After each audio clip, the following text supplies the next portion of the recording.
sports fans? Your favorite sportsbook, BetUS.com, is back for our 28th year of NFL action. With the industry's biggest sign-up bonus of up to 200%, BetUS offers our members the opportunity to cash in on all your favorite sports, including NFL, NBA, MLB, and more. We've also got hundreds of new casino games, including the coolest new European slots, and our live dealers are waiting for you at the table. Sign up at BetUS.com today to get into the action. BetUS, where the game begins.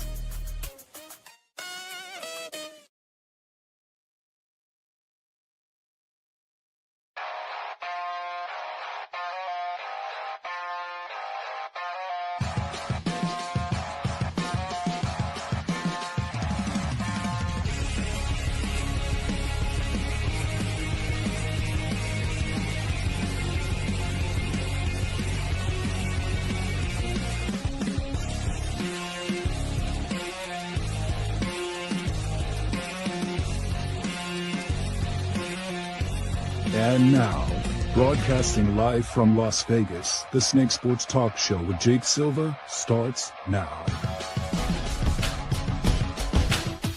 Here we go, ladies and gentlemen. We are back in live here on a Wednesday. Really, or Thursday, I should say. It's been a long week. Really had a lot of fun stuff. This is the Snake Sports Talk Show, wherever and however you may be watching and listening. Thanks for making us part of your day. Chase, I will say, fun past weekend. Gotten the chance to see Chevelle in concert. As always, our partners at SeatGeek was amazing for giving us really good seats, close up. But it was a damn good party. Mosh pits, crowd surfing, like there was everything. And I felt like I had to play O-lineman. But then you top it off with Broncos and Chargers on a Sunday in McGregor Square. It was a lot of fun. And then we got Red Rocks this weekend. So we've been pretty busy, but man, the NFL just continues to get busier and busier by the minute. It's Not insane. to mention we are in the heat of the moment where the playoffs are going to be happening for baseball. That's We've right. got 3 more games left after today for the regular season, and it's coming down to the wire with the Cleveland Guardians and Detroit Tigers to see who is going to be in the playoffs. Right now, the Guardians hold a 1-game lead in the division after trailing 15 games back in end of June, beginning of July and everything. And now they're the Tigers are on the verge of not making the playoffs if they lose today. So yeah, no, it's going to be a crazy postseason. I'm all in for it. But we'll definitely get to that here up and into the show. But I do want to discuss this only because this is not the first time that we've ever seen a situation like this happen. Rookie quarterback comes in only because that, in an organization, you already kind of have an idea what's happening all around there. And I've been in New York 6 times in my life. I've said it several times. The only way that New York sports could honestly get their act together is unless if something is changing, if something's done about it. And right now, you're going to be put into a spotlight where now you got to put in a rookie quarterback to at least get the fire going. So the New York Giants have announced that they are switching quarterbacks, and this time they're going with Jackson Dart, the rookie out of Ole Miss, over Russell Wilson and Jameis Winston. So I know a lot of people have been giving pushback about this, and some of them are like, the Giants need to start him.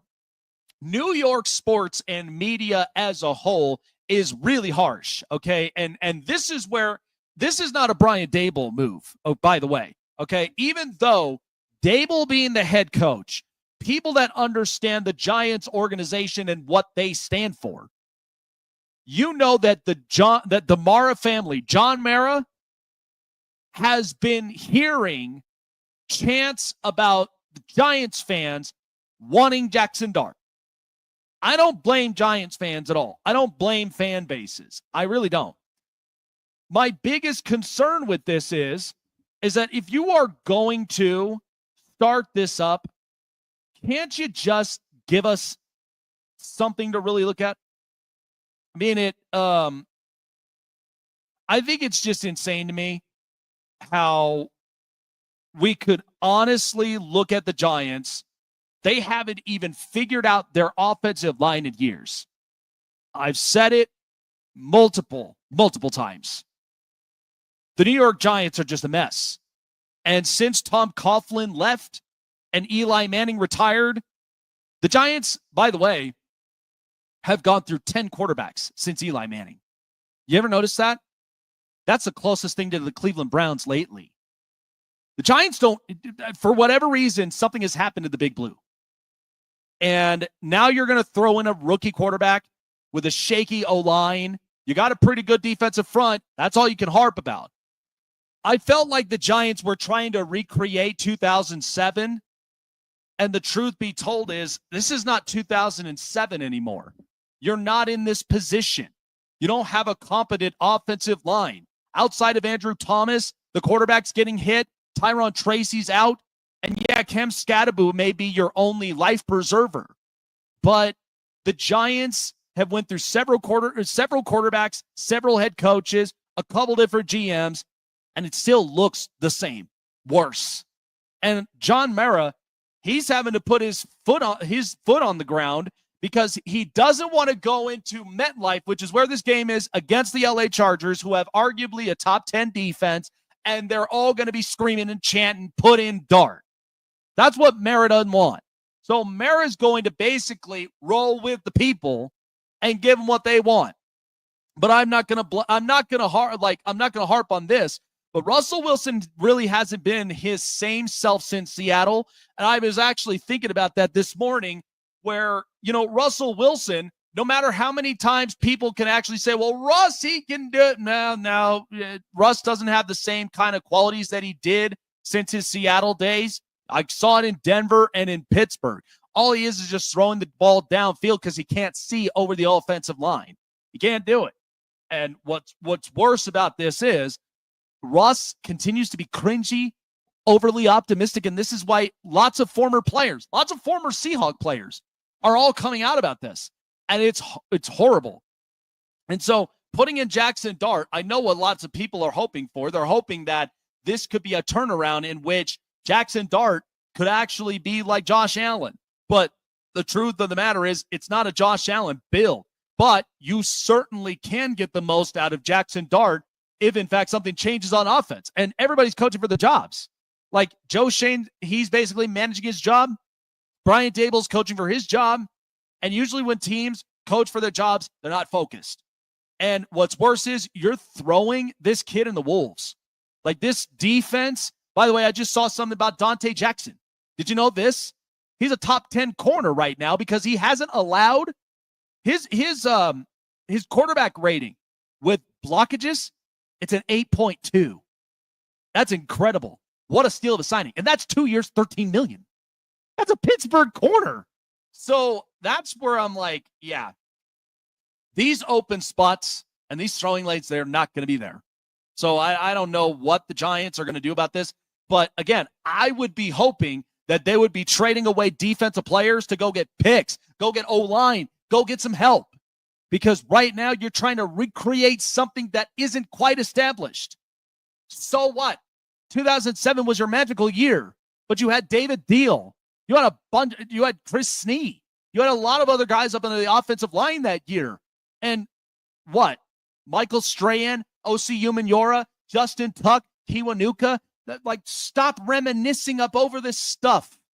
That's why I'm like, look, smart businesses understand like the curve they have to manage. They weren't built yesterday. This takes time, but you have to healthy build this stuff. So that's what I feel like with the Giants today.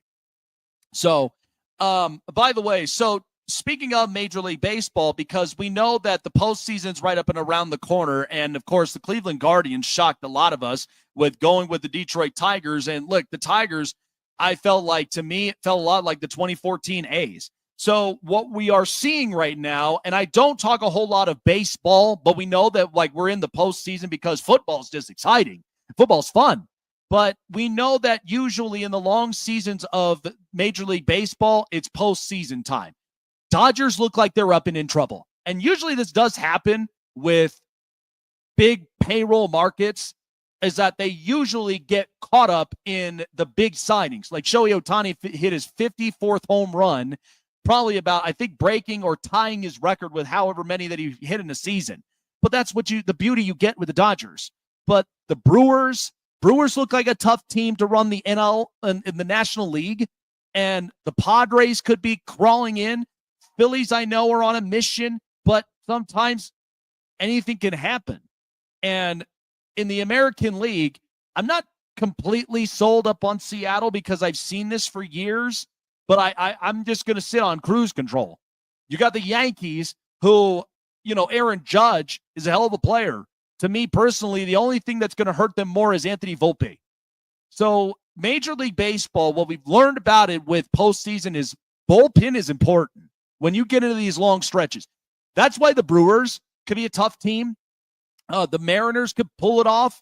The Phillies, the Phillies do have a pretty good bullpen, but even if you look at, Toronto, to me, like, they have an interesting offense. So there are many different possibilities that could change.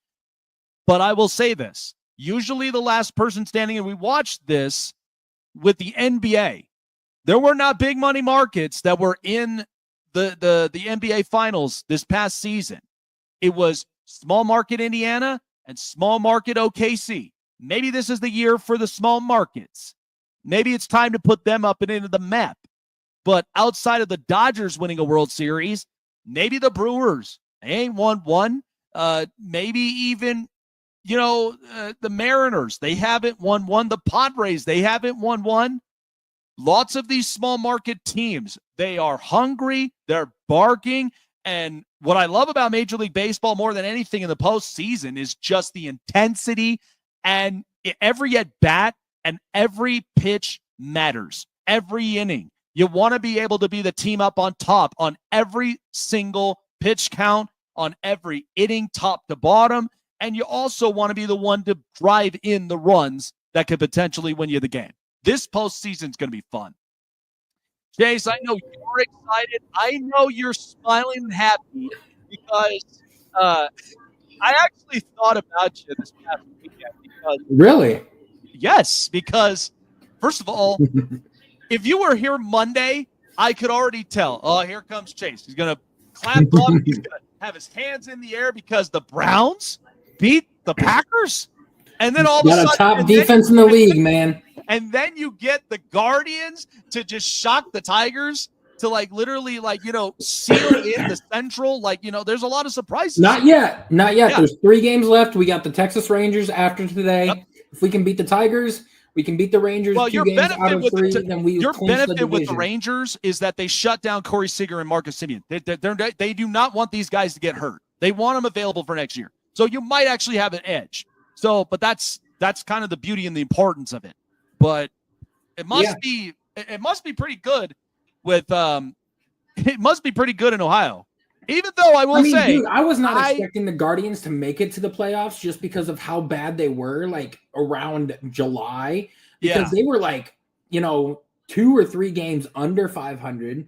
They were their pitching was awful, bullpen and starting. Their hitting was atrocious, not even getting any run support.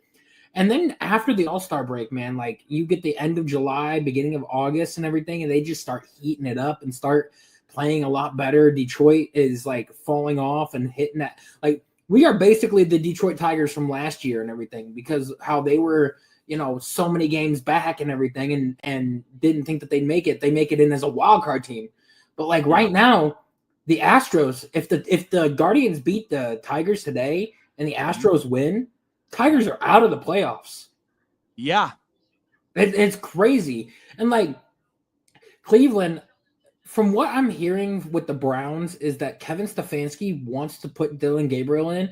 He is just waiting for the right moment to put him in because, the coaching staff apparently had a conversation on whether or not they should have started Dillon Gabriel this past week, or if they should have started Flacco. And the whole coaching staff agreed that they should give Flacco 1 or 2 more weeks. The offense is looking stale and stagnant. He's not throwing the ball down the field. He's doing checkdowns more than anything. And I just think he's not reading the field, like he used to, or like he did back in 2023. And the problem that we're seeing is look at what Dillon Gabriel did when he came in against the Ravens. Maybe it was the Ravens backups. I have no idea. He went 4 for 4 and threw a touchdown and everything. And I just think that this offense needs a boost. But we've got the Lions this week, the Vikings the week after, and then the Steelers after that. And then we got a lighter schedule with the Patriots, Dolphins, and the Jets. And I think that Stefanski's waiting, I think, until we get to the Patriots before he decides to throw a rookie in the fire. Yeah, I mean, the only thing is, Cleveland's defense is by far top. Like, I'm not even going to be arguing that. And the only thing, they needed a spark up on offense. I know that we talked about this. We knew that this was going to be kind of the year where they need to figure something out up on offense. And who knows, even if you get Dylan Gabriel up and in there, are we sure that he's going to be sharp? Are we sure that he's going to be that kind of quarterback? And then, of course, the whole Deion Sanders thing just doesn't even make like a good look for Shedeur either. So I'm hoping that something will kind of come up of this, but I thought it was interesting. And again, we got our top 10 today because we had actually do not have the Eagles at number 1. I swear, dude, if you do, like, it is absolutely insane. You're gonna love it then because dude, you cannot have them at number 1. They have had, if it wasn't for them blocking that kick and everything, they would not be there. They would not, because Jalen Hurts has not put up the stats of a normal quarterback, and everything. They're relying too heavily on the push. And this past week was the first time this season that he's thrown a touchdown pass at all. Like, I understand that. Had more touchdown passes than Jalen Hurts, except for last week. Yeah, well, I understand that. Again, I understand it wholeheartedly. But, look, let's take a break. I'd put the Bills over them. Even though they just lost to them, I'd put the Rams over the Eagles. I would go ahead and put the Colts over the Eagles at this point. There's just so many teams I'd put over the Eagles at this point in time. This is what's also conflicting, but we'll take a break. We'll talk more up on it because we got a lot of stuff. We got a lot of news to unpack. And coming up next, because there's also we know this game's going to be up in Dublin, Ireland, Dublin, Ireland. And this is a game in which we saw the past week. Team looked completely different with a quarterback that has been in the league and understands what it means to be up and under pressure. We're going to get into that just a moment, of course, and then our NFL top 10 as well coming up right up and after the break. Folks, if you haven't seen already, that's officially out for tonight's game. I'm going to get into that game as well. But if you haven't got a chance to check it out, look up on our social medias. It's all over. And that's because our good partners at Payday Fantasy allows for us to showcase up our bets and give you the experience that you'll love too. At one of your go-to pick'em prop bets for your needs, especially for whatever sport that you watch and play. All you got to do is sign up, check out the list of pick'ems to choose from. Every sport, NFL, Major League Baseball, pick the player and predict over-unders of their projected numbers. Sit back, enjoy the game, and then get paid as well when they hit. That's all. That's it. That's simple. And best of all, because with our new partnership, when you sign up, get 100% deposit matchup bonus of $100 by using the code SNAKE. That's using the code SNAKE for 100% deposit match up to $100, guys. That simple, that easy. Check out our triple play prop bets here for tonight's game. I'm really excited for this one. And check out Payday Fantasy for yourself. Sign up, use the code, pick your player, sit back and get paid with Payday Fantasy. Looking for a show with the best takes and opinions? Want a show with the best coverage around the world of sports? Jam-packed with an all-star interview lineup? Then the best place to find it all, sports and entertainment, is right here. Join Jake Silva on the Snake Sports Talk Show, presented by SeatGeek and BetUS. Weeknights at 8 p.m. Eastern, 5 Pacific on Sports Wave Network.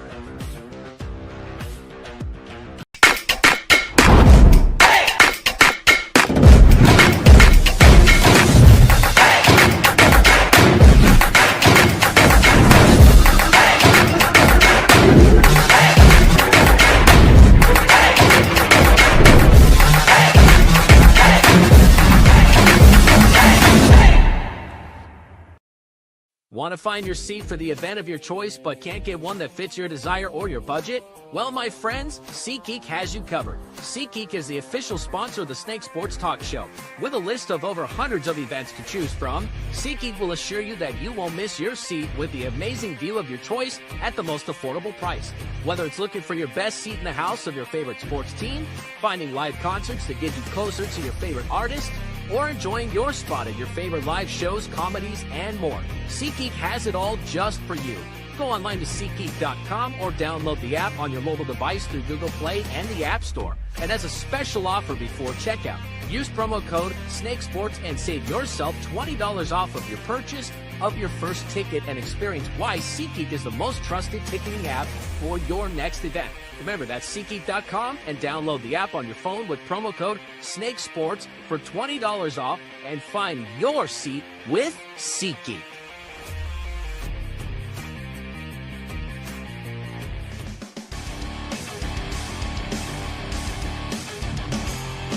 Welcome back here onto the Snake Sports Talk Show, ladies and gentlemen.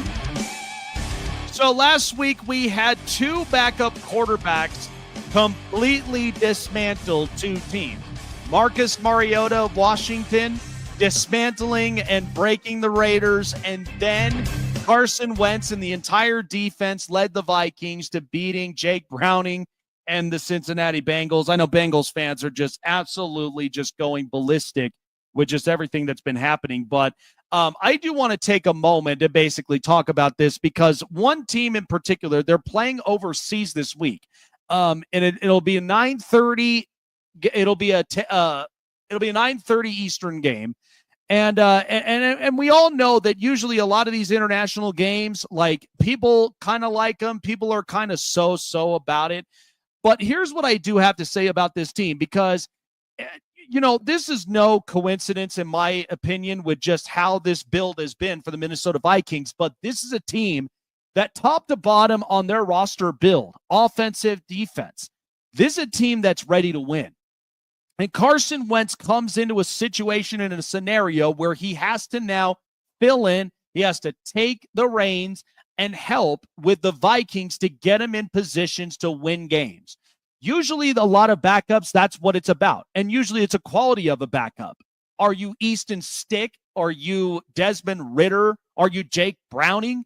Or are you possibly someone like Carson Wentz, Marcus Mariota, or Trey Lance? Lots of these other backups that have a quality that can help, and usually it depends on your coaching scenario. Because Kevin O'Connell, and we've been saying this multiple times, Kevin O'Connell could just see quarterback and can reevaluate, can fix things. And what we also know to be true, I watched the sideline when J.J. McCarthy was up out there and completely overwhelmed against Atlanta and even against Chicago. But it was late in the fourth quarter where he came up with that J.J. McCarthy magic, and he felt comfortable. So I will say this. I give J.J. credit for beating his division rival Chicago, because Chicago, they got to find a rhythm. Last week they did that. But what the question was when we started up, because Chase is my witness for this. We talked about this on the program. I had two quarterbacks that I was very high on, and then J.J. McCarthy was one of them and Michael Penix was the other. And I told people, when it comes to young quarterbacks, as long as the personnel and the coaching fits the boot, then you're going to be just fine. Atlanta, something has to change up, because it's not Penix. And people keep thinking that Michael Penix may not be ready. Michael Penix is every bit of an NFL caliber quarterback that you can watch. He has an it factor. The problem is his coordinators, the guys are not working with them. They're playing too much of small ball dump offs and conservative play and all this other stuff. But that's what defensive coaches tend to do. They tend to pull back the reins. This always happens with defensive coaches. But yes, I agree. Zach Robinson he looks to be the problem. I mean, you're a former quarterback and you can't even get this right. What are you doing throwing out routes and all this rest of this other stuff? It doesn't make any sense. And that's the part where I really look at Atlanta and I'm like, this is why the offense is boring. This is why you got shut out against Carolina. And look, the defense could be playing well, but here's the problem. If the defense is out longer and the offense is 3 and out, 3 and out, 3 and out, you're going to wear your defense out. Go ask Pittsburgh. Go ask a couple of other teams out there. It's bad. And so I just think Atlanta, they just need to change their personnel up, but it's not Penix. Minnesota, they have the personnel. They've got the roster. They just need the grown-up at quarterback. And JJ is so overwhelmed in that pocket that's why Carson Wentz, sure, he only threw the ball 20 times because defensively they scored up a lot of points. Isaiah Rodgers was coming away with 2 pick sixes. So Carson Wentz comes in as a fill-in, and very much like Sam Darnold last year, is a guy that has experience in this league, gets tossed around different teams, but trying to find the comfortability and consistency is what's important. That's where I give Kevin O'Connell a lot of credit. That's how it works. Like you can't always hope that these young quarterbacks can get it right immediately. This ain't Justin Herbert. This is not Jaden Daniels. There's a lot of these young quarterbacks that they know they have a lot of pressure on their shoulders. J.J. McCarthy, and what's funny is Kevin O'Connell even came out and said this, that he's not in a rush to throw out J.J. McCarthy. And you know what? That's smart. You don't want to ruin the future, but you also don't want the future to be a bust. So J.J. McCarthy, he's now going to be taking the time to just relax, rest, get yourself upright, and then Carson Wentz, veteran quarterback, it may have not worked in Philly, but before the injury, he looked like an MVP. And then goes into Indianapolis, 27 touchdowns, 7 picks, and then all the late Jim Irsay said is, get him out. Lost to Jacksonville. He's not that bad. So, again, if you saw this with Sam Darnold, that's why Sam Darnold's now got a contract in Seattle.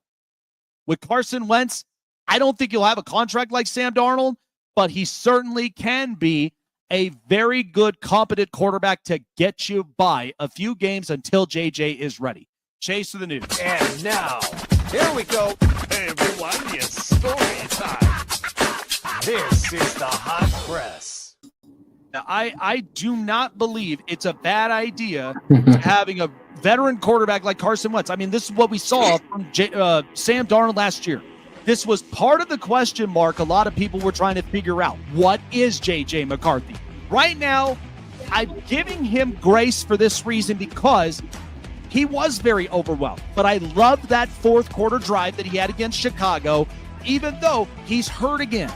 Like, this is kind of like if you're in school, this is an incomplete report, in my opinion. We haven't even seen a lot of this with J.J. McCarthy. But Kevin O'Connell, I trust his coaching. I trust his personnel. He's not worried, and he's not quaking in his boots. You're going overseas. You're going to play against Pittsburgh, which, to be honest with you, I could see Brian Flores eyeballing that job. I really, really can. Defensive culture, and all you need is just a smart coach that can understand personnel and help out this Pittsburgh team to have a very good offensive line. I mean, I could see that too, but they're not going to fire Mike Tomlin anytime soon. The only time Tomlin is going to leave is if he leaves on his own accord. He signed a contract until 2027 or 2028. I know that he's there for the foreseeable future and everything.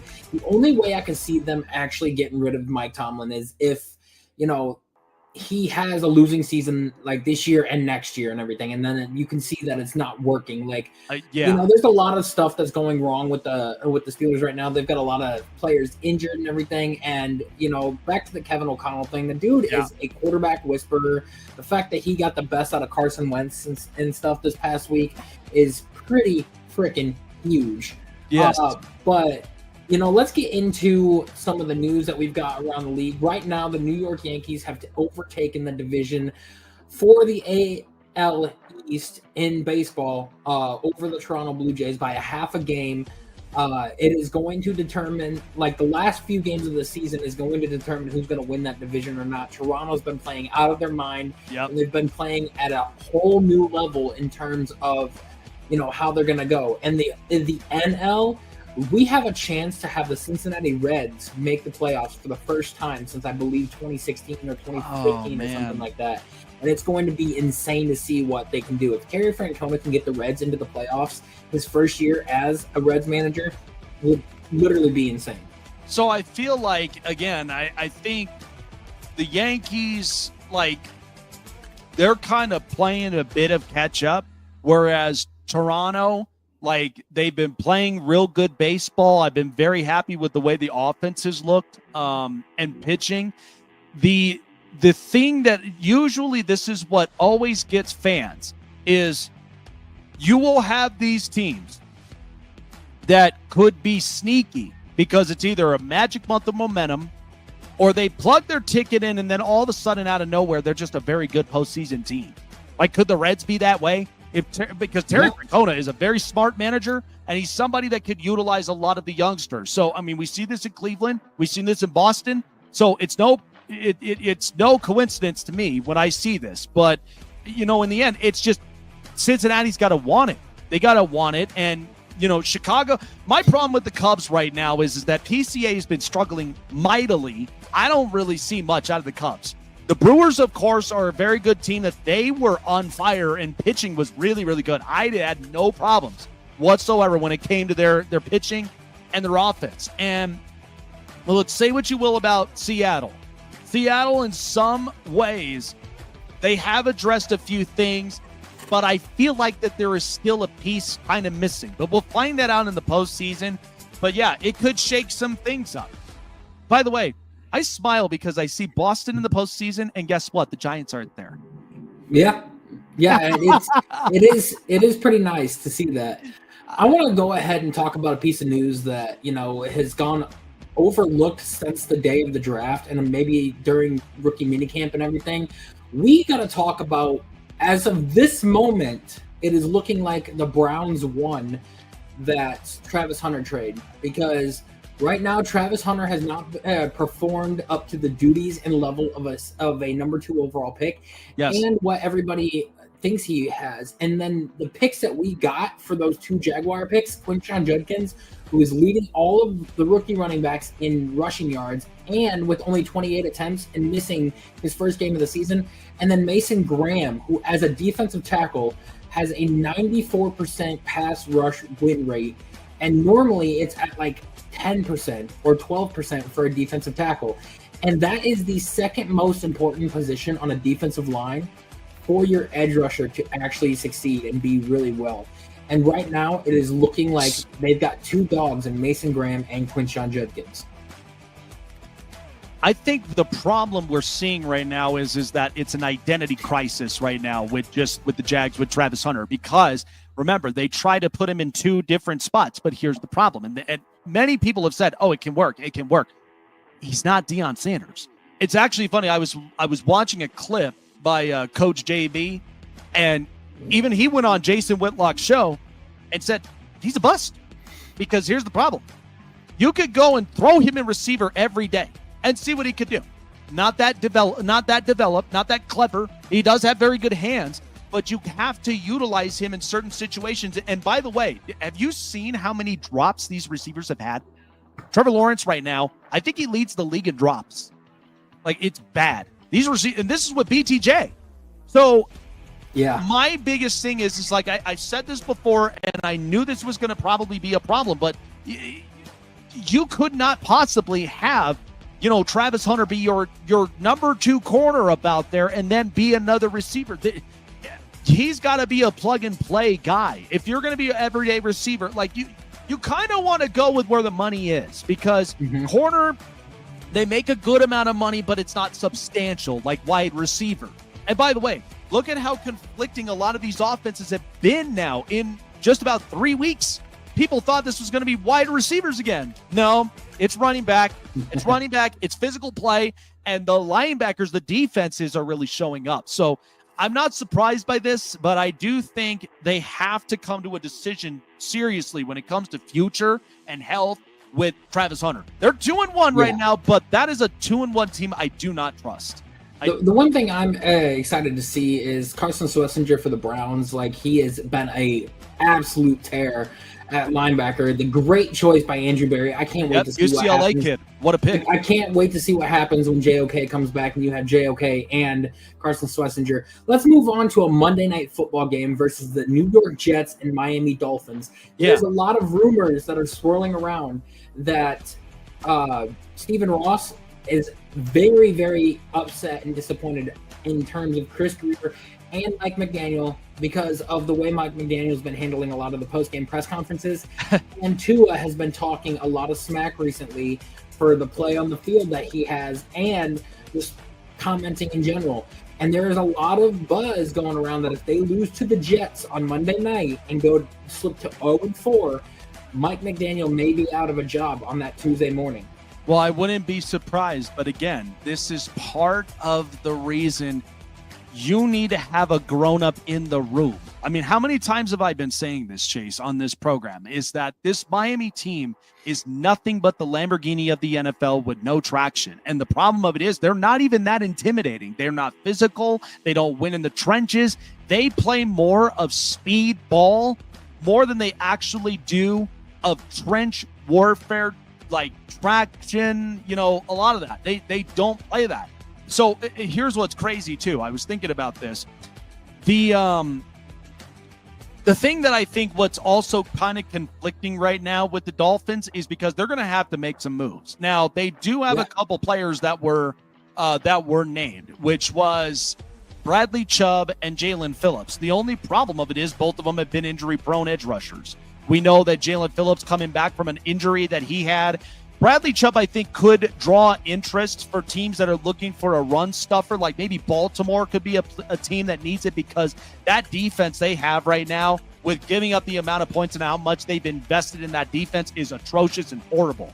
So the Dolphins really do need a shakeup on this. But I've said it, the minute the offensive tackle is gone and retired and your offensive line is not quite as competitive and can push back, that's going to create problems. And by the way, I saw the Tua thing. Like, look, they are so distracted, and I just don't think they have this team buttoned up.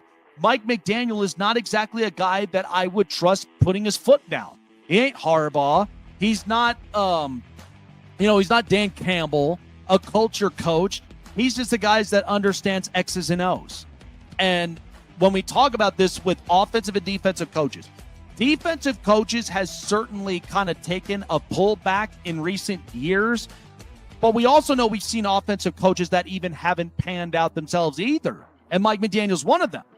So I do think that the league is transitioning into a defensive coach era. I think it's also transitioning because if you look at all of the defensive head coaches that have been hired over the past 5 years, there's a lot of them that are starting to work. DeMeco Ryans, Dan Quinn, Sean McDermott, Well, here's the thing I will push back on from here because Raheem Morris, nothing seems to be working there.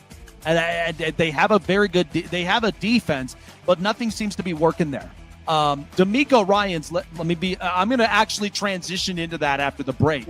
But because we do have to talk about Houston because a lot of people, they are really concerned about CJ Stroud and the way the Texans have been looking at it. They're playing the Titans this week. So there is a lot of concern up from here. I'm not concerned about CJ. I think it's more or less his O-line is just that bad. Well, that's the thing. He's been the most sacked quarterback in this league or in this year, other than I think Joe Burrow. But that's why O-line. So, but that's why I said I think it's going to be interesting when I discuss it. But it's and then I also look at. I mean, you saw Robert Saleh get fired last year with Aaron Rodgers, and you saw how that debacle. Yeah. But that's because the Jets are not really a franchise. It takes stuff seriously. So they don't have a quarterback either. Like a good quarterback. I'm talking about the defensive coaches that have taken a hold of a team that has a decent quarterback and a decent they're willing to hold they're willing to hold things accountable. Guys that have taken over good situations and have had success.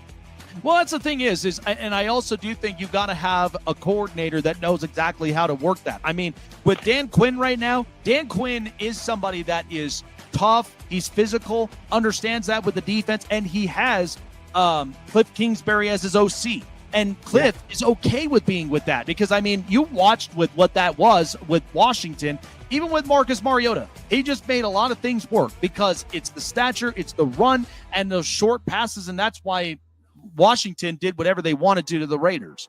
And then tonight's going to be a good testament to see what Mike McDaniel or Mike Macdonald or Jonathan Gannon can do, because the Seahawks have been good with McDonald the past couple of years, and Jonathan Gannon has been slowly and steadily increasing the win rates of the Arizona Cardinals. So like defensive coaches, I feel like are going to make a comeback in terms of being good head coaches and everything, because like a lot of these young offensive minds or these young offensive guys that want to be offensive coordinators aren't getting a shot because they're trying to be the next McVay and Shanahan. Well, I don't think it's that. They're just not getting their shot because you got all these offensive minded head coaches that want to come in and call their own plays, and they're not relying on their offensive coordinators. And then when you look at what's happening in Indianapolis.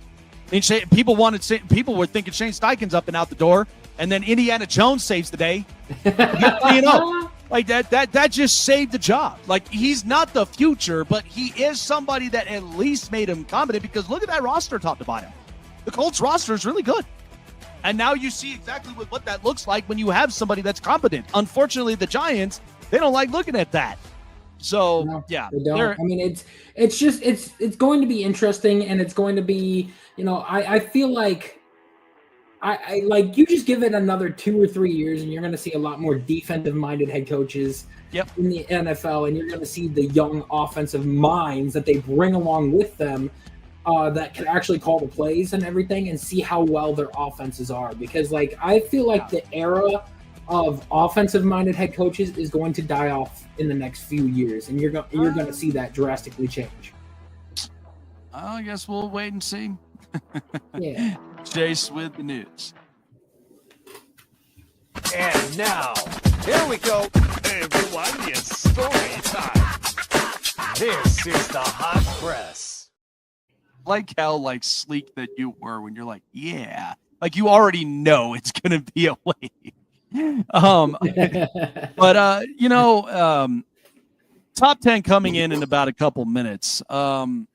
So I do want to get back to one. Oh God. Well, don't be spoiling. Come on now. So to talk about the Houston Texans, as Jace mentioned it here earlier, I am an advocate that wants successes for young people. I'm 30 years old, and I look around, and it's funny. I have these conversations with my wife and I, and we have serious conversations. That's why a lot of us, both of us, we work together in harmony, and that's why, you put a ring on it. But the thing is we are critical thinkers. We're outside the box thinkers, and we're somebody that, what we see and how we evaluate it and perspect it is what's going to give you what's on our mind. And all I say is that when it comes to certain generations, like the generation before mine, is a lot of times the young generation just want to be directed. They want to have structure. And then you got a lot of these kids right now that are opening up the doors and portals to stuff that, I see it all the time up in Denver. I'm not even going to get into it, but there's a lot of this stuff, but the whole point of it is these kids need structure. These kids need balance and understanding. It's the same thing that you could say for NFL building organizations.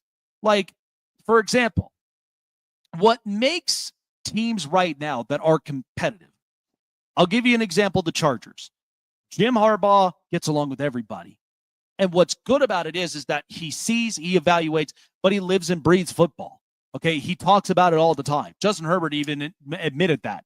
And what's good about it is that Herbert, who's been in the league, they both understand each other's language. Win games, protect the football, and don't give up on plays.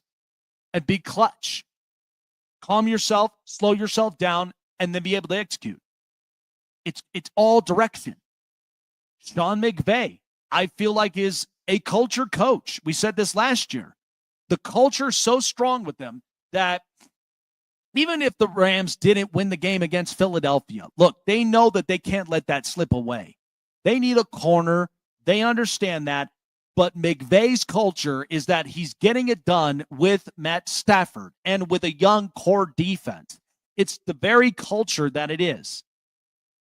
When I think about some of these other teams that are struggling, which is why we're going to see Jackson Dart out there this Sunday against the Chargers with the Giants in MetLife, because you have a shaky O-line that you haven't fixed in years, and you keep harping about defense. And that's why this kid, I hope he turns a lot of people's heads. Really do. But Michael Penix, people think that because Penix didn't even score a single touchdown, not even a field goal, that it's Penix's fault. It's not.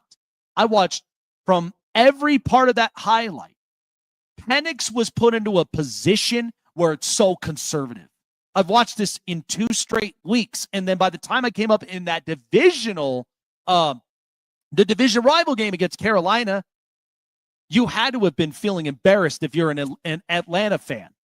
And why I say that is because Raheem Morris, I understand what he did as a defensive coordinator, and which is why, leaving the Rams and picking up Zach Robinson to try to make it all work in Los Angeles and working it in Atlanta. I get all that. But at the same time, Zach Robinson is having a problem with developing his left-handed quarterback who can sling the ball, score points, give you something. Atlanta should be they should be a top 15 offense, but they're not looking like that. And that's what sucks. So here's my thing about the Houston Texans with CJ Stroud. Okay, CJ has 2 playoff wins in his record. Good for him. And again, I love that success. But here's the problem with the Houston Texans. Once again, I'm seeing a similar repeat like 2002 when they were inaugurated into the league. You want to know what the similarity is? They didn't go for offensive line. They ended up paying it for defense. And by the way, their first overall pick was Mario Williams. They took Mario Williams instead of the top offensive lineman in the draft. And yeah, they got David Carr. But David Carr was sacked over 70 times in a year. Why? Because offensive line did no justice. But the GMs over the past few years, I just saw something earlier. Austin Delculus, you remember the young kid that the Chargers acquired? You know what his passing grade was off of PFF? And I'm not going solely on stats with PFF.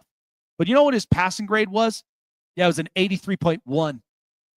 10th amongst 101 offensive tackles. Houston gave up on that. This has been the problem since their existence. You need an offensive line. Why do you think the Giants are having this problem right now? The team that drafted above them, the Chargers, they could have had Malik Neighbors, but you know what Jim Harbaugh did? He said, no, I'm taking arguably the best offensive tackle in the country, Joe Alt. I'm taking him because I need a pass protector. I need somebody that I can rely on the run and will be Justin Herbert's best friend. Like, quarterbacks love healthy offensive lines. Go ask Jared Goff how that feels in Detroit. Go ask, Matt Stafford how that feels with the Rams.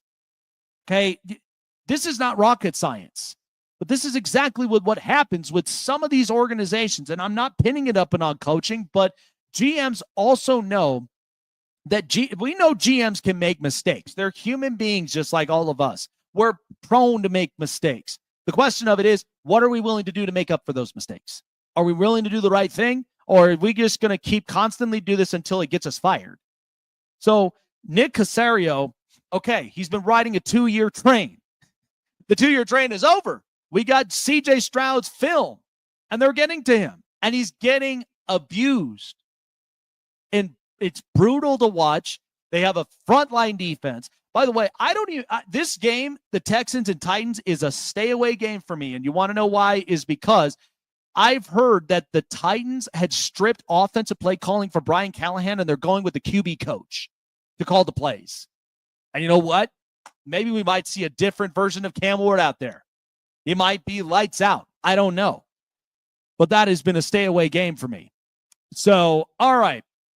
So as you know, here up and onto the show, do it every single chance that I get up from here. But NFL's top 10 going up and into week 4. By the way, Chase doesn't know this, but when you look at it up on our social medias, I love the comments. Please keep it coming. I love to hear your guys' reactions. It's been a hit. So here we go, top 10. Let's get it. Rank them up. Yeah, it's time. Let's go, baby. It's on time right now. The top 10 NFL teams according to Jake. Number 10. All right, the number 10 team that I've got is the San Francisco 49ers, and here's why. 2 of the 3 games were division rival games that they closed it out. They have a closer, but they don't quite have the offense, okay? It's kind of like how you would feel a little bit about the Cleveland Guardians. Yes, they've got Jose Ramirez, but if you're closing games out with a really good bullpen, that's the stuff that really wins you game. San Francisco, we know when they hired Robert Saleh, he's been keeping the opposing offenses to under 16 points. He manhandled Seattle. He manhandled the Cardinals. And it's fist over fist up from here. And that's what Robert Saleh was brought back in to do. No Nick Bosa, that might hurt. But again, Brandon Ayuk, it sounds like he's not close to coming back. But the San Francisco 49ers, I've been impressed with their defense. People are saying, well, they got an easy schedule. Well, 2 division rival games and 3 games that they played thus far. Doesn't seem easy to me. I got him at 10. Number 9. All right, the number 9 team, it's hard for me to really pivot with it, but it's the Colts. Here's the thing. The Colts are riding a very good 3-0 train. I love with what the defense has been looking like. I've also loved with what Daniel Jones has looked like, a revitalized version of him. He looks amped up. The kid is now having a good time, and he's riding the wave. That's all he's doing. He's just up on cruise control. By the way, Jonathan Taylor, we've noticed this year, running game has been excellent for Indianapolis so far this season. So Shane Steichen is living to see another year, and I think as long as they can get the quarterback right, and right now with Daniel Jones, they're feeling themselves. I got the Colts at 9. Number 8. At the number 8 team, it's the Baltimore Ravens. Listen, what's conflicting to me about the Baltimore Ravens is that they have such a good collective offensive line, but the defense is god-awful. They've given up 41 points against the Bills, and then they just let Detroit do whatever they wanted for 38. This is not a good defense, and they've invested so much. I don't know what's wrong with the Ravens. And by the way, Derrick Henry, I love the kid, but he's having fumbling issues, and right now that's not a good look. So Baltimore, to an extent, I love the collective offense. I just do not love this defense. I'm going to keep them up here for as long as I can with the offense, but please don't give me a reason not to have you on here. Number 7. Number 7 team, I've got the Detroit Lions. Because here's the thing. They had a stinker against their division rival, the Green Bay Packers. But then what did they do to their other division rival, Chicago? They tossed them around. They embarrassed Ben Johnson so badly and reminded Ben, it wasn't just you, bruh. So Detroit, their offense looks good. Jared Goff, he's been throwing dimes. And by the way, even in that game against Baltimore, I mean, yeah, they gave up 30 points, but that was a competitive. And by the way, Dan Campbell, as a culture-type coach, goes for it on 4th down. He's gutsy. He doesn't care. Like, they have kept their identity, which is what I'm very proud of the Detroit Lions for doing. So that's a very good look for the Lions. I got them at 7. Number 6.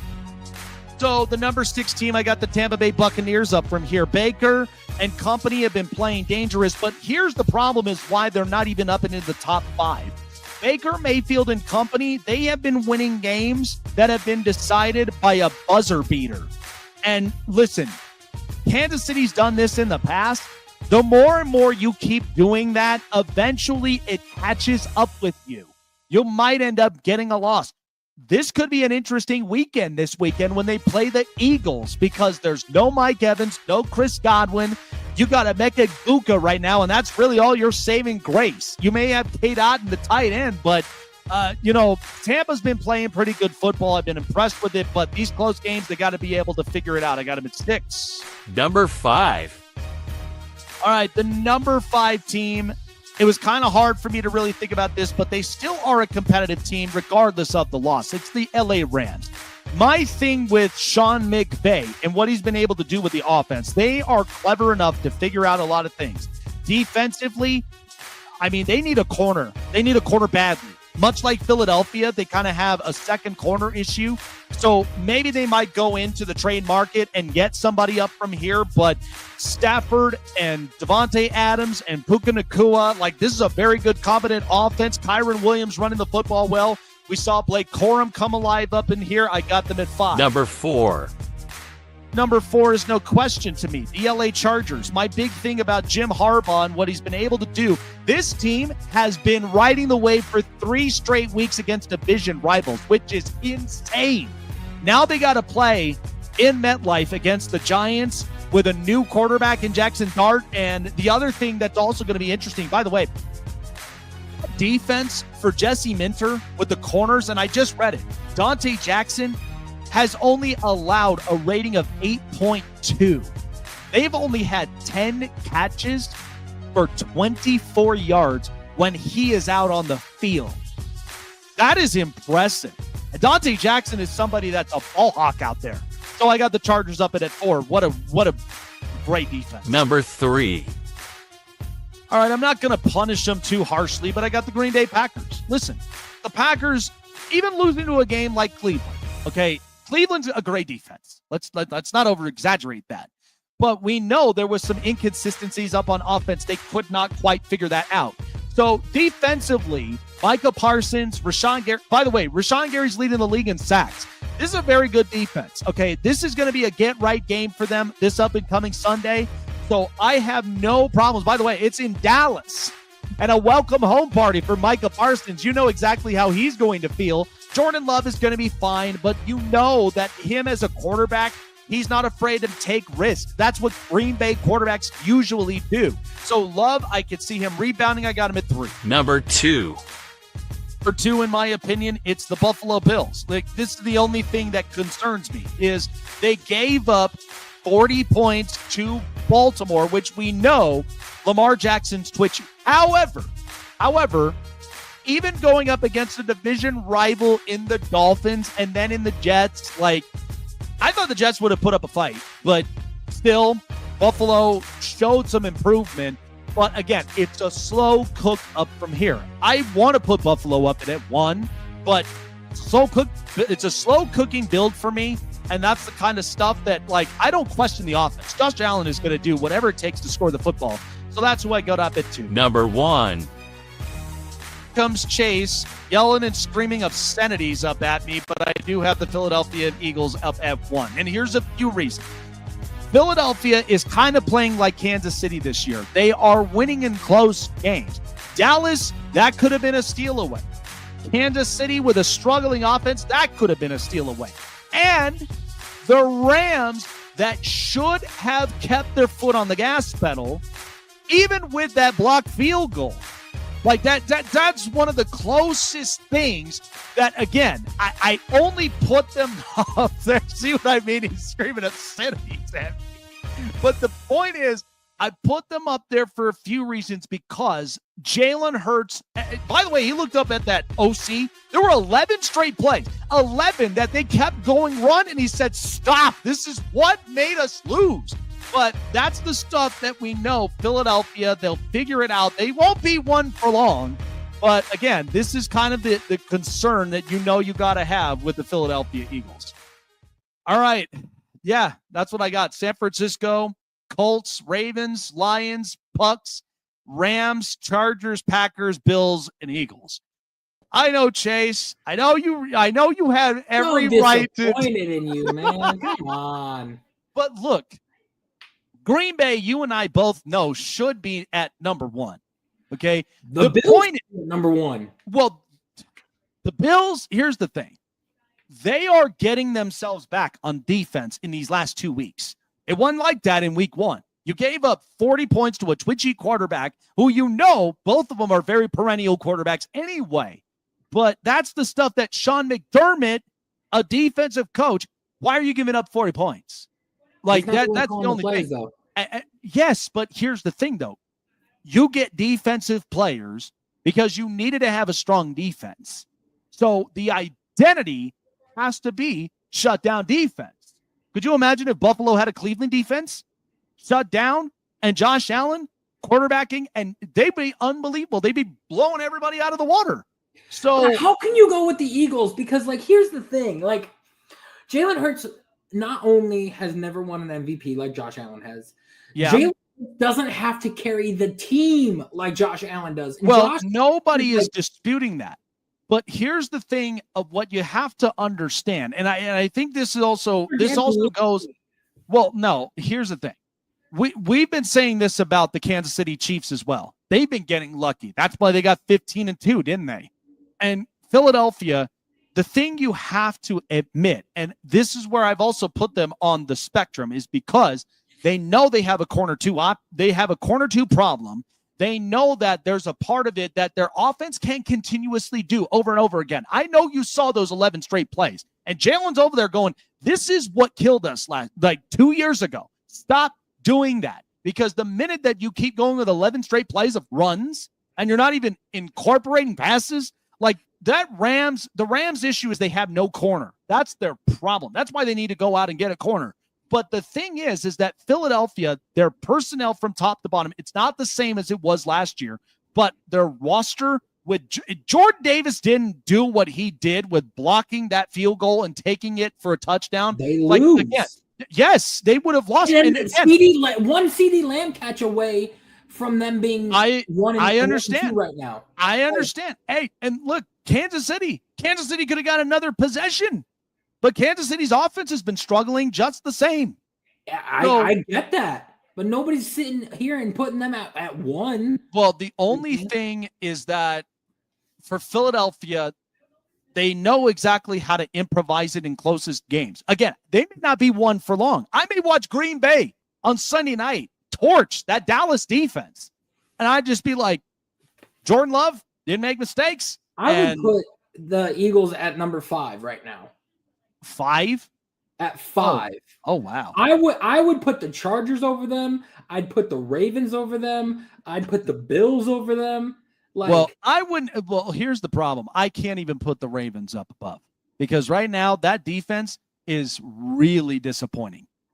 It's bad. Like, Chase, you are 25-4 now against the NFC, and you let the Detroit Lions, who have no Ben Johnson, literally toyed and did whatever they wanted against that defense. Like, you know how many times Dan Campbell went for it on 4th down and how efficient Jahmyr Gibbs was? You can't have that happen. You have invested so much on defense. That's why the offense can be so overpowering collectively, but that doesn't guarantee that they're playing like Cincinnati last year. Joe Burrow putting up the numbers, and they're scoring up high amount of points, and the defense continues to cough it all up. I mean, I will say this right now. Like, the Eagles are a good team. You could take Jalen Hurts off that team and put Baker Mayfield on that team, and they'd be a Super Bowl team. You could put, Joe Flacco on that team, and they'd still be undefeated right now. Okay, well, no, I'm not going to do that. No, I will do that, because they are a super team. Joe is rusty. They are a super team. They won a game against the Kansas City Chiefs by not scoring a single touchdown in the air. All they did was push it and run the ball. That was all they did. Because they've got the best offensive line, arguably the best running back in the league, and a quarterback that does not need to play Superman they're physical. Like Justin Herbert does, like Patrick Mahomes does, like Josh Allen does. He does not need to do that. We get that. Until Jalen Hurts has to win a game where it is solely on him, and you do not have to play a single moment of the tush push, I will not put the Eagles higher than 5. Well, here's the thing, though. We know personnel has changed. Okay, it's not the same personnel as last year. We all know that. And Saquon Barkley and even with that whole entire run game. We know that they're more of a run physical type team. Like that's just who they are. And which is why, like, when you look at AJ Brown, like AJ Brown could be a trade target because why do you think that is? It's because Jalen Hurts doesn't want to throw the ball. It's not only just that, but you look at the offensive coordinator. Like this is what happens with in-house coordinators. Like they're not the same compared to Detroit. I mean, Detroit really looked like they were comfortable, but I think a lot of that is because Dan Campbell's culture ability, where he's strong and builds confidence and is confident with his offense to score points. But the thing is, what do we know about Nick Sirianni? Sirianni has to basically play like the autopilot role.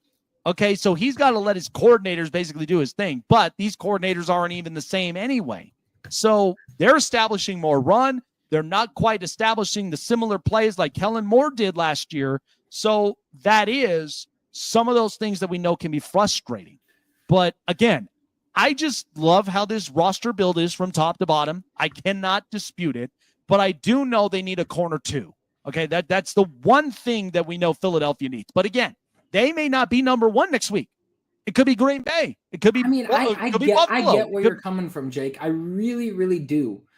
But listen to this. This shows you how much of a super team it is, and how Jalen Hurts is so overrated, and people are putting him in the top 5 conversation because it is bogus. Well, week 1, Dallas Cowboys, 152 yards, 0 touchdowns, 0 interceptions. Week 2, and 2 rushing touchdowns, 101 yards, 0 touchdowns, 0 interceptions for passing. Then you go to last year's stats, a 68% completion percentage, 2,903 yards, 18 touchdowns to 5 interceptions passing. But we understand too, like we trust me, we've been having these conversations for days now. Like we've had conversations between Jalen Hurts and Troy Aikman. People have been having that conversation because people know, like, look, Jimmy Johnson is respectively one of the greatest coaches that we've watched, both in the pros and in college, because we know he can recruit. We know he can put together rosters. And at the same time, Emmitt Smith, Michael Irvin, like these guys are very good perennial players next to Troy Aikman. But we know Troy can throw the ball. We know Troy Aikman can manage, which is what Jalen Hurts is sent there to be. Okay, and we know that. But that's because he is accounted for the build from Howie Roseman. Because Howie, the more he drafts, the more he makes trades and deals, this is the roster that you're going to put together. And all he has to do, play cruise control, don't turn the ball over, even if you got to run and get first downs. That's what their identity is. Listen, I don't say that's going to work all the time. Yes, you do got to instill some pass plays here and there, but they're not requiring him to be like Justin Herbert or Jalen or Jordan Love. They're not requiring him to do that. They're requiring him to just be a quarterback that can make the executions and improvise. But that's the point. Any QB in the entire league right now can get on that team and do the same thing that he's doing. Well, but again, you see with how quarterback top heavy that the AFC is. And then you also see with how roster constructed the NFC is. We've had this conversation multiple times. Like the NFC, like the only ones that you can possibly argue on if they continue to have these successes that they're having right now. Caleb Williams, Jaden Daniels, Jared Goff, and Baker Mayfield. And Matthew Stafford. You can have yes, and that's the thing. That could be the game changers. And who knows? These quarterbacks out of college that are coming out, like Lenore Sellers and Garrett Nussmeier, like these guys that are coming out, these guys could be game changers for the NFC if they land with an NFC team. So the only one that needs a quarterback is the Saints. The Saints need a quarterback, and again, hopefully Jackson Dart will look good. Like I don't know if it's going to happen this week, but if I would have honestly have just put him in the week against New Orleans. I really would. But then again, Mark Schlereth came out and he was honest about it. He said, I would have benched and cut Russell Wilson. You know how he feels about him. He doesn't like him.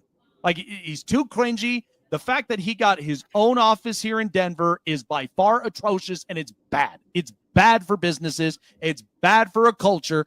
That's why, like, you see a lot of Seattle players come out and speak about him because they know, like, it's just weird and it's cringy. So, yeah. Again, this is always interchangeable, but you're just like a lot of our fans that are out there that we're talking about it. We're commenting on it. We're reacting to it. And that's what we love about that because, again, I made this point before the season started. I was going to do this every week because it's fun. I love getting everybody's reactions up and into it, and it's actually kind of worked out. But again, do you know how many times Bucks fans have came for my head? Like in 2 weeks. 2 weeks they did that.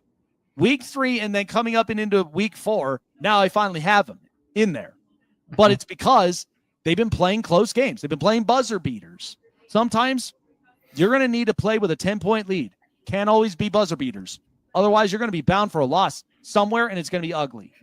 So you can't have that.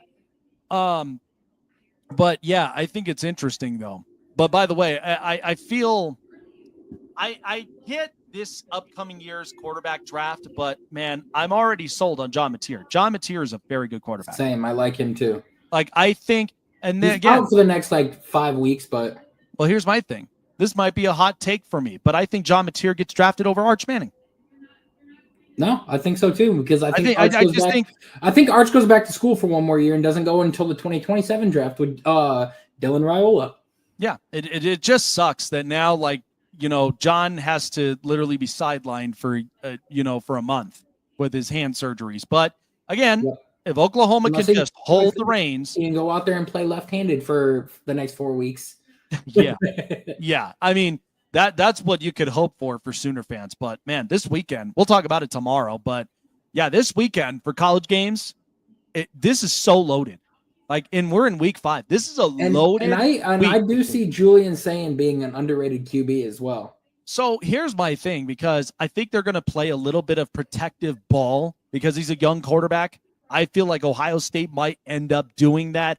But the game to watch, of course, Penn State and Oregon. Dante Moore is lighting it up. Like, he is. Dante, I wouldn't be shocked if he's the number 1 QB this draft.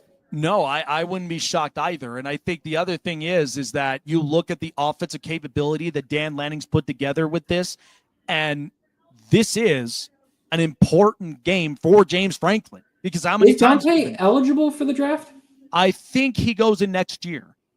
I think. Because I know he was a transfer out of UCLA, which, hey, good thing he got out of there. But at the same time, this is an important game for James Franklin. No question about it. Alabama, Georgia, I got my chips up on Georgia. Everybody keeps, like, the money people are saying go with Alabama. He is eligible for the 2026 draft, it says. Okay, so he is. Okay. So yeah, Dante Moore can go in there if he chooses to, or he can go back to Oregon. I'll tell you what, how underrated is USC looking right now? Yeah. I would agree. Yeah. I mean, Miami's been playing out of their mind too. Yes, Carson Beck and that defense. Like, this is a much better improved Miami that we've seen now up on defense. And their offensive tackle is rated as, I think, the number 1 offensive tackle in this draft. So he is. And yeah, this year's draft is exciting.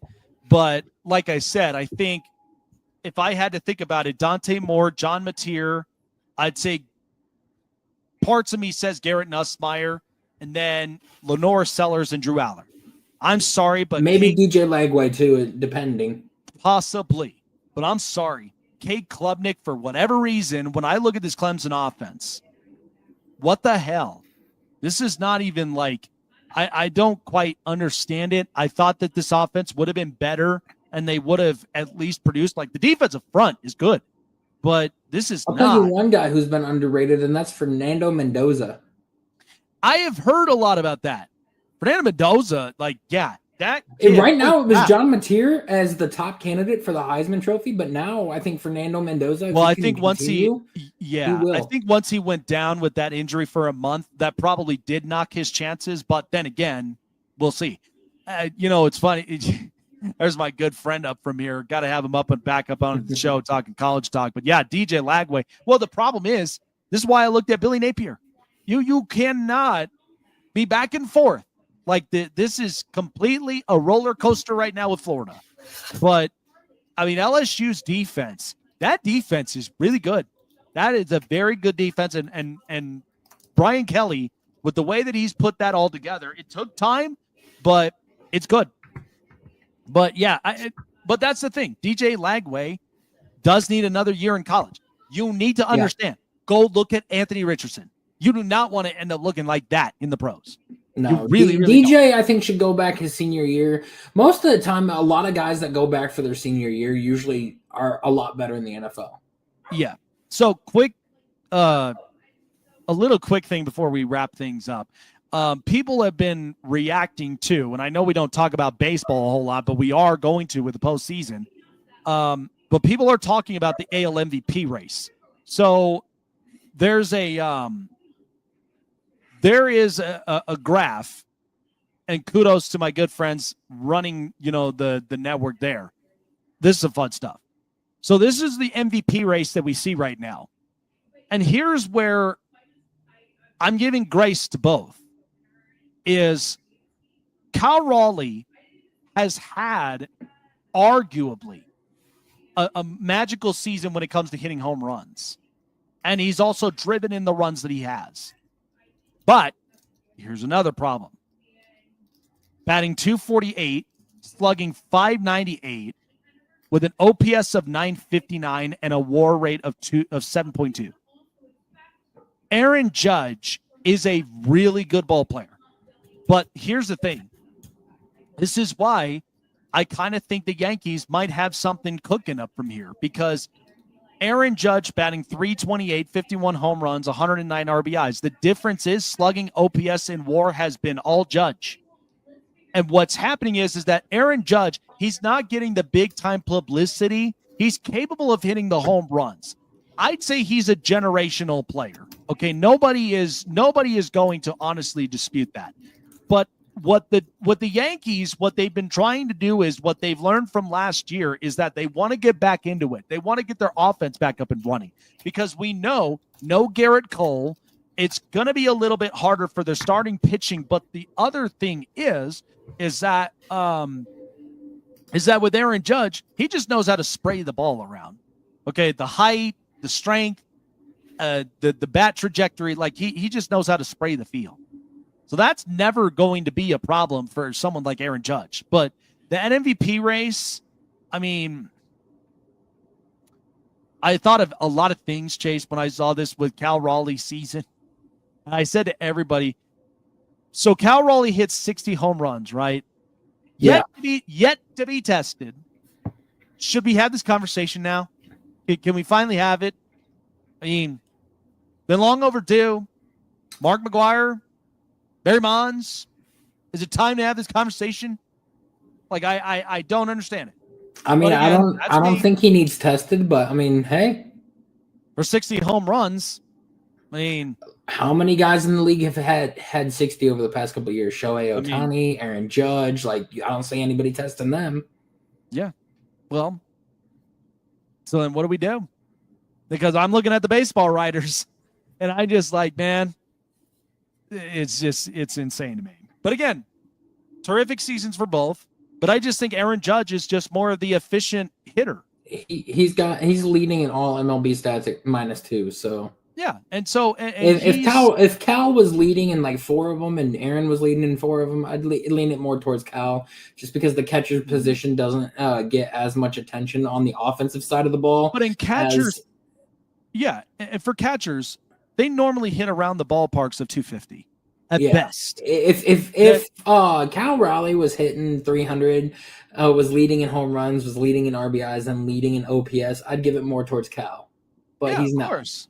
Yeah, and that's the kind of stuff that we know that's the difference between one that is capable of generating the offense and putting the offenses together versus the other one that just knows how to hit the ball out.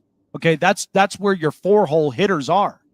Okay, that's why Cal is doing the stuff that he's doing. So again, it's a tremendous season. Nobody is going to take it away from him. And Mariner fans need to understand that. if Aaron Judge ends up winning the MVP. Don't make this like a Josh Allen and Lamar Jackson crap. Don't make it like that.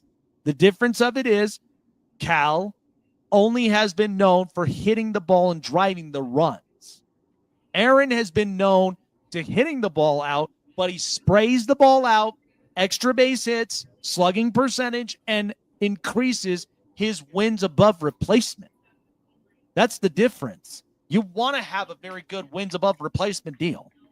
So, yeah, I agree. Yep. Yeah. So, good stuff. Can't wait for the show tomorrow. By the way, very good stuff. We're going to be talking about the Jackson